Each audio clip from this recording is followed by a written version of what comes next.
What's up, YouTube? My name is John Jags, and no, stop it. We're not there yet. Roll that intro.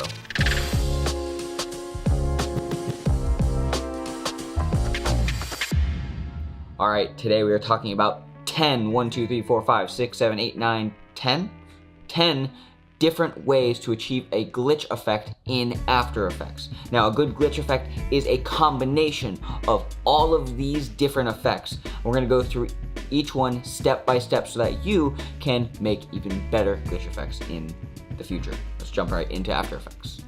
Method number one is using the wave warp effect. And the way we achieve this is we will add an adjustment layer. Hit Control Alt and Y on your keyboard, or go to Layer, New, and Adjustment Layer. We're going to search up an effect called Wave Warp, put that onto our timeline, and then we will set the first effect to noise, wave height to 45, wave width to say 3850, set that to 0, the direction that is, pin all edges, and now we get this blocky sort of effect. We will duplicate that layer and we will set it to 50 and 50 as far as the width and the height, and then we'll set that to square. Actually, we'll set that to sine.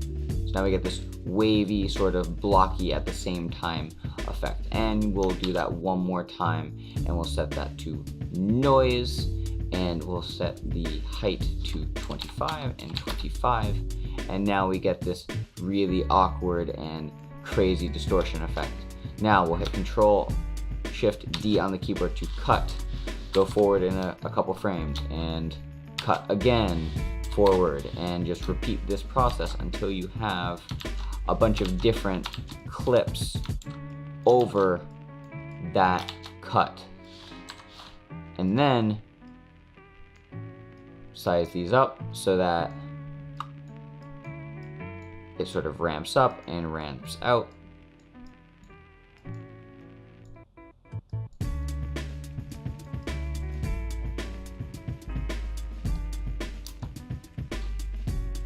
And now you have a sort of glitchy sort of effect where it comes on, comes off, and does everything in between. And if you want to get fancier, then change these numbers for each little effect on each portion of the adjustment layer. And that's method number one. Method number two, using the offset effect. We're gonna go a little faster now. Just hit Control Alt Y to make that adjustment layer. We will use my effects panel and find the effect offset. Great. At the center of the cut, hold Shift and page down. That will move backwards 10 frames. Trim that layer, forward 10 frames, trim that layer, wrong button. And then from here, we will change this value, or first add a keyframe at the very beginning and at the very end. I want to make sure that stays in the same position on the beginning and end keyframes. From here, we will move forward 2 frames, set it to a random number. 2 frames, set it to a random number, and just continue this randomly. Doing it all over the place. 2 frames forward, 2 frames backwards, moving here and there and everywhere. Okay. I think we're good with that. Select all those keyframes, right click, toggle hold keyframes. Let's zoom out to see what's happening and just play back. Cool, offset done. Number 3, moving on to the transform effect, and the way we achieve this is adjustment layer. What's new? Transform. And this will change the position and the scale and the skew of the layer below it. So what we do is we'll go maybe 20 frames back, 20 frames forward, and we'll just, you know what, let's add some expressions. We'll go to the position and do wiggle 24 because there's 24 frames per second, comma 54, or maybe, let's say 100. And then we'll go to the scale and we'll set that to random. And we'll say 80, comma 120. Cool. Now we're getting this crazy sort of effect. And what we can do from here is we can mask this transform effect to only have it apply over certain areas. So we will click on the box up here, mask right there. And now it's affecting just that mask. So how are we gonna animate this? Well, I'm glad you asked. What you do is now we have the mask there. Let's just Control-Alt-Home to center that. And then we will cut that adjustment layer, similar to the way we did the wave warp effect. And now it just pops on there. Duplicate that, move that, and then move that. Maybe we can add a couple more in this spot. And then we'll change the look of it. And then keep doing this process until you have it over the effect. So I'm just gonna do that for a second.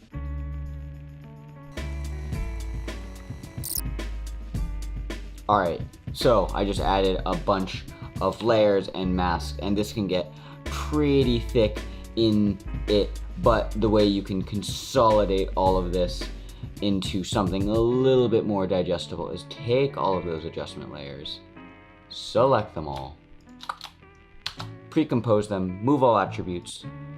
What happened? Now it's not affecting anything. We just hit this continuously rasterize button right here, and now everything is in there. And you can use that comp for other things if you want to duplicate that and just move it anywhere else. So that's a transform effect with masks. Next is VR digital glitch, a little bit easier than the last one. Make an adjustment layer, 20 frames forward and back. VR digital glitch.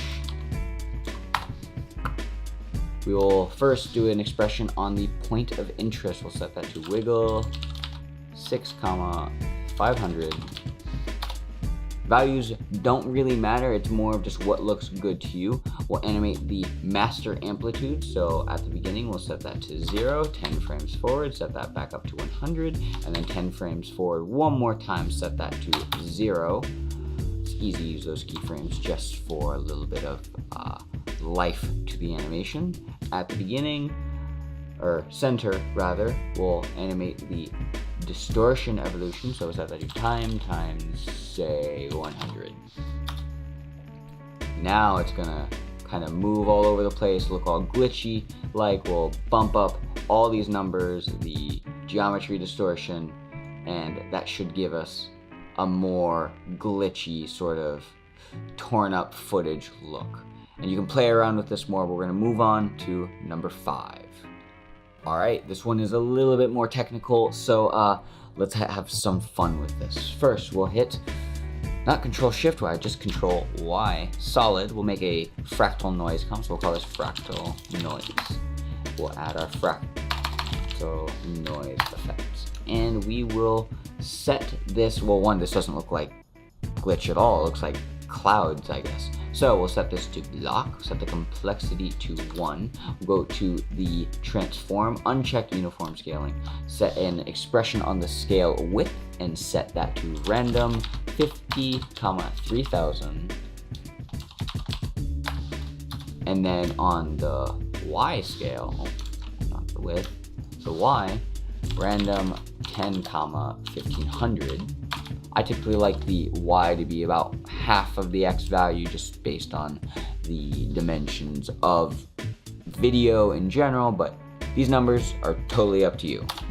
So now we have this, oh god, all over the place sort of glitchy. It's a little disorienting. Oh, and one more thing, let's create a wiggle on the offset turbulence and set that to, say, 12 times per second, 1000.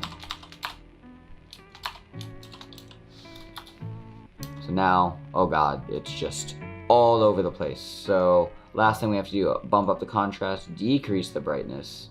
So now we have this sort of random glitchy effect over everything.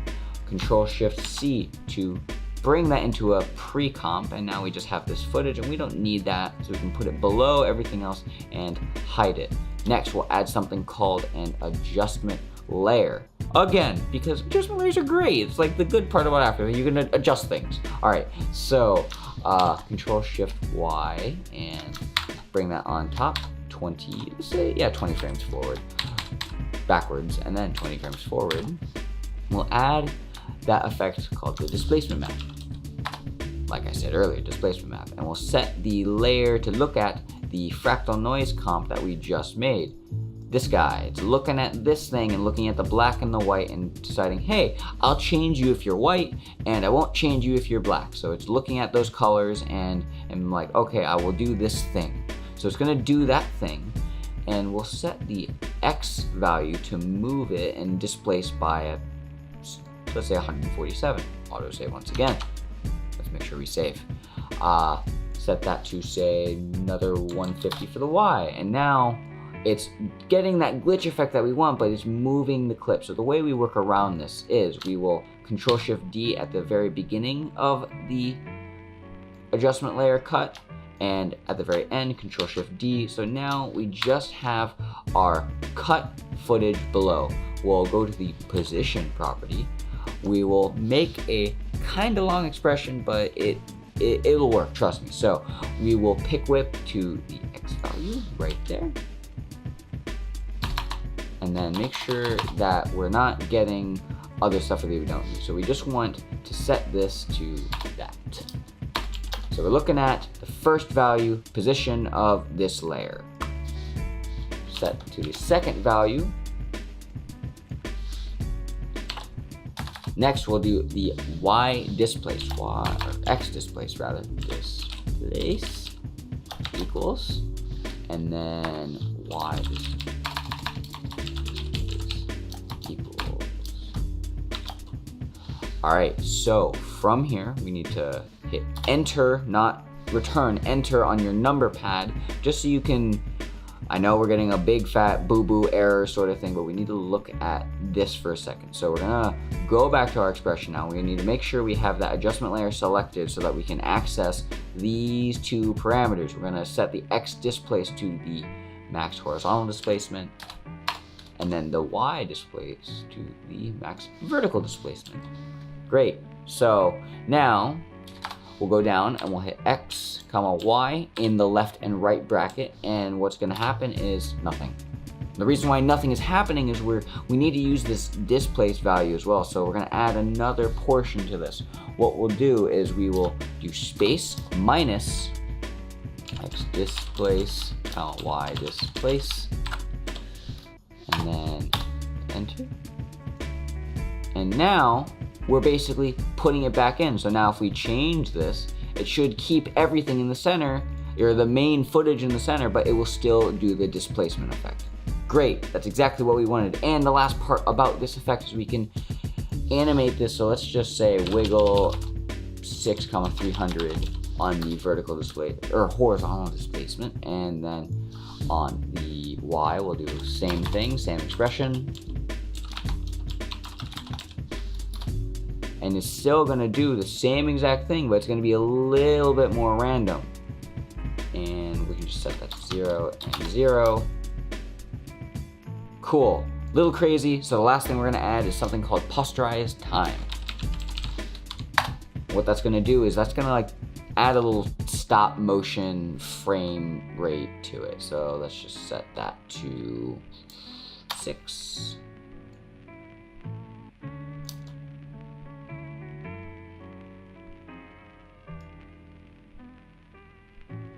Cool. So the posterized time effect kind of also affects the layers below it.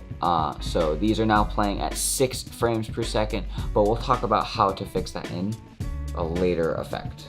All right, number 6, we're gonna continue on with this example. We're gonna add some color to this. So the way we do that is first we'll duplicate this adjustment layer. We're gonna rename it because this expression only works if there's only one adjustment layer, number 25, but there's 2 in here, so we don't want to break that. So we'll call this CC, color correction. And then on these effects, we'll just get rid of that posterized time because we don't need that right now. So same effect, nothing's happening except it's kind of just doing the same thing twice. Let's get rid of that displacement map, and we're gonna duplicate this digital comp that we have on the bottom. We'll bring this under the second adjustment layer that we have. Go right there. And on this adjustment layer that's over everything else, we'll add hue and saturation. We'll go to colorize, set the colorize hue to say 180, sure, why not? Not a big deal on what the number is, but we're just trying to affect everything. And we're getting that process, so we're changing the color of everything. Great, but that's not like adding that glitchy, blocky effect with the color correction in it. So the way we change that is we'll, on the, the fractal noise goes above the adjustment layer. And we'll set that to Luma mapped. And what that does is it's gonna look at the white parts and only show the white part. So now if we change this color correction to, let's just duplicate it. Doesn't matter. The idea is that you can change the color, or my favorite part, let's add more expressions, wiggle. 12,360 because it's a angular slider and there's 360 degrees. So now we can change that, and you know what, let's just duplicate that, and then maybe add a levels, sure, and then just crush it, make it brighter. Cool, so now we have that same effect from 5 with the displacement map, but we're adding some color, all right? So this is how you can use this effect to create a lot of randomness, all right? Let's jump into number 7. Moving away from the blocky look, and we're gonna add something called an RGB split effect. And the way we do this, we'll go back 20 frames, Control-Shift-D, go forward 20 frames, Control-Shift-D, and we'll take these two cuts where the cut is and pre-compose that. So Control-Shift-C on those two clips, move all attributes, rename this to RGB split cut transition. Cool. So we know at the very center, let's find that cut right here. So let's add a marker by hitting your asterisk on your number pad. So we know our cut is gonna be right, actually let's just move that so it's on the frame that we want. Okay, cool. So we're gonna go to our effects, look up arithmetic, or you can obviously find that in your effects and presets. Set this to maximum, red value all the way up, duplicate, not the effect, duplicate the layer, and below that we'll set red to 0, green to 255, and then with the layer selected, save again, and on the very bottom set that green value to 0 and the blue to 255. And then with all of them selected, go to linear dodge, add in Premiere, or just do add in, and oh wait, everything's back to normal. But how do we add that glitch effect? Well, think about it. If all these layers are adding up to all the colors, the R, the G, and the B, then we can say move it in time, and we'll get a sort of phasing red if we just move that red channel. But if we go back, then we're missing that red now.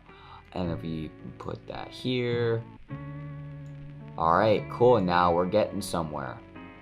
The way we can do this is we can now go to the position and the scale. And like we were doing earlier with the offset, let's just add a keyframe at the very beginning and end of each portion of the clip so that it's the same thing on the beginning and end, and then just every 2 frames, just random number. And you don't want to change the scale too much, so let me just dive into this and I'll be back in just a second. Alright, so now I added keyframes to everything. We're just going to select all of them and then select them one at a time, rather.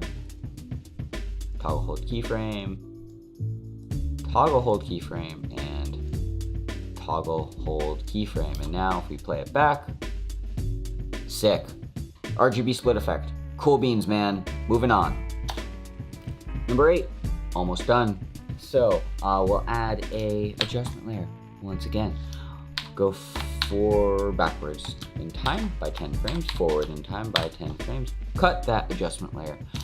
go to our effects and presets or effects console, VR chromatic apparitions, and from here we're going to animate the fallout distance. So from here we'll set that to 0 at the very beginning,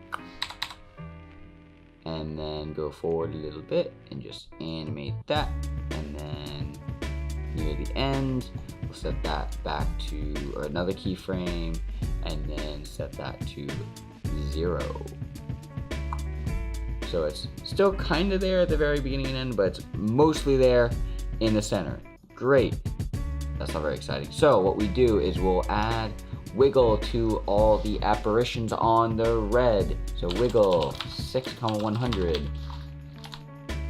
Copy that and then just paste that onto the blue and green.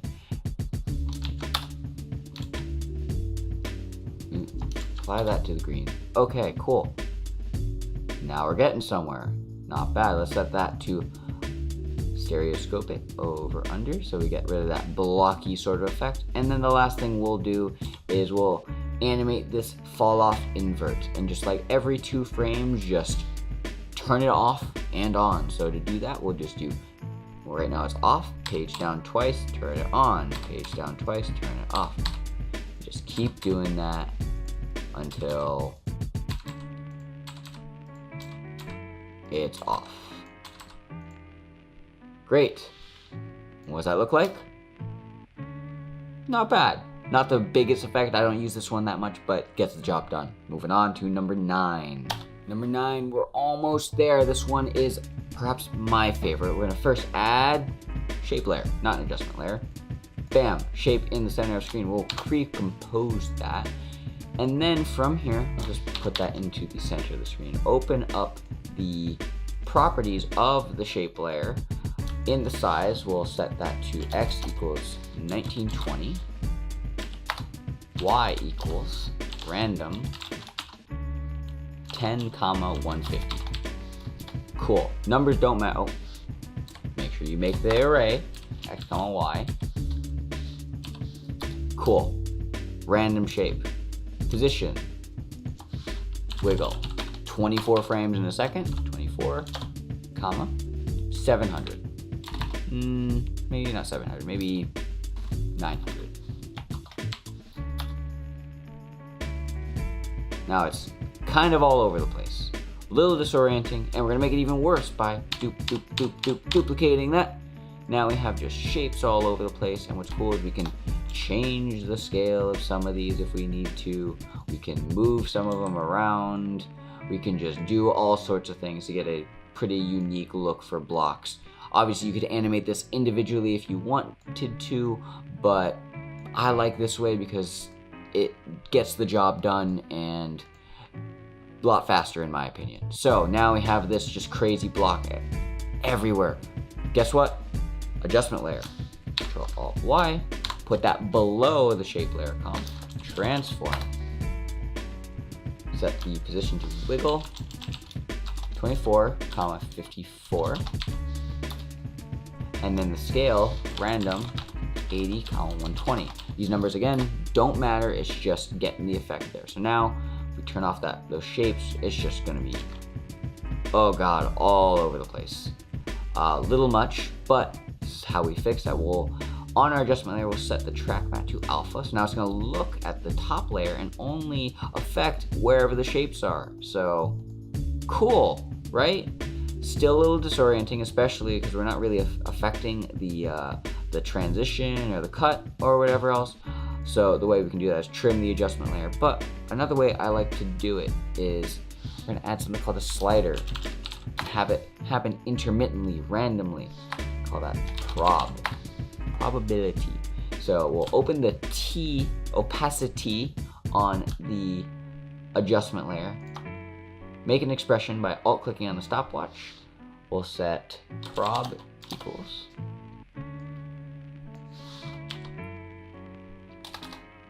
R. We're going to make a random number, random 0, 10.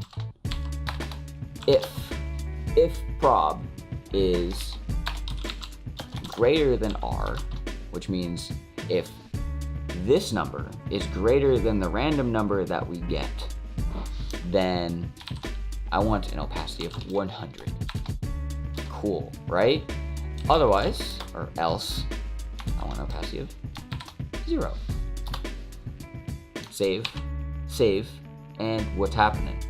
Well, probability is never going to be greater than the random number r, because probability right now is 0. So if, let's say at this frame at 1 second and 16 frames, this random number is, say, 3. This is 0, so probability is not greater than r. 0 is not greater than 3, right? But what if we change that to 3? So now we're getting a random number every single frame based on r, the random number, and it's going to happen 30% of the time. So if we just play this back, we get this intermittent sort of glitch effect. But if we bump this up to like 8, it's going to happen 80% of the time. So we'll get some. Oh, cool. So, and if you look closely, it kind of comes on, kind of comes off. But if you just turn that to 10, then probably it's always going to be greater than r. So turn the adjustment layer on all the time. Set that to 1, it'll happen 10% of the time. Cool, right? And we can add an expression, or not expression, keyframes to this slider to add our animation. So we'll go 10 frames backwards, 10 frames forwards, and we'll animate this slider. So we'll set this to 0. Open up our keyframes by hitting U, set that to 10 and 0. F9, just to ease those keyframes. Cool, now we got something. Now, we can easily add color to this effect by just adding it on the adjustment layer. This is why I like this effect so much. It's very easy to change if I need to. So, let's just add a levels, and a hue and saturation, and a curves. Nothing's happening because I'm not changing these effects, but let's just change this to colorize hue to like 50, and then let's go to the levels and brighten it up a little bit just in that area. Go back to fit so we can see what's happening. Cool, and now we're getting some colory style effect. Just maybe colorize that saturation, bring down the blacks in that, but bring up the midtones and it just doesn't matter. We can just add color to this adjustment layer and it'll affect everything below. And we can animate that slider. I love this effect, and this is why this one is close to the end, but not quite. All right, so last but not least, let's jump into number 10. All right, number 10 is use footage or make your own. Using all of these effects, you can create very complex animations for your glitch effects. I'm hoping that this tutorial was useful in understanding how you can add hundreds of layers to really make something dynamic and ramp up animation and fun. So let's take a look at some of the elements that I have from stuff I have online, but I've made a couple of these myself. We have this piece of footage, and this is just a combination of hundreds of different effects. You can see like the shape layers that we added. There's a grid effect here that's just masked out. It's just happening every other random frame. Now it's happening over the clips, and the way we just create a glitch with this is just change the blending mode to screen. And now it's gonna get rid of all the black. Obviously the white is not getting taken out from the screen, but we can add another one. Let's say and just set that to screen as well, and then just duplicate these layers and just add random ones over it. Screen.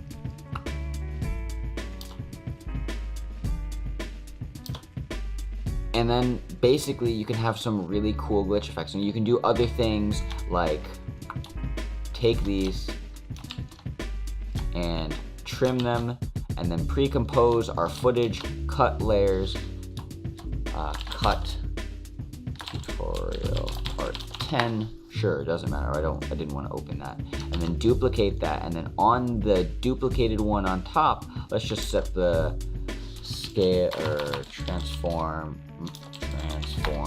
up. And then wiggle 24, 54. So now that position is going to be all over the place. But what we can do is add an effect called set matte. And it'll look at any of these other glitch layers and sort of use its alpha channel or use its red channel or the luminance to make something, or to make it only appear in certain spots. So let's get rid of 2 of these for now. And we just have this one glitch effect. I didn't like this one. Let's go back to number 1. Sure.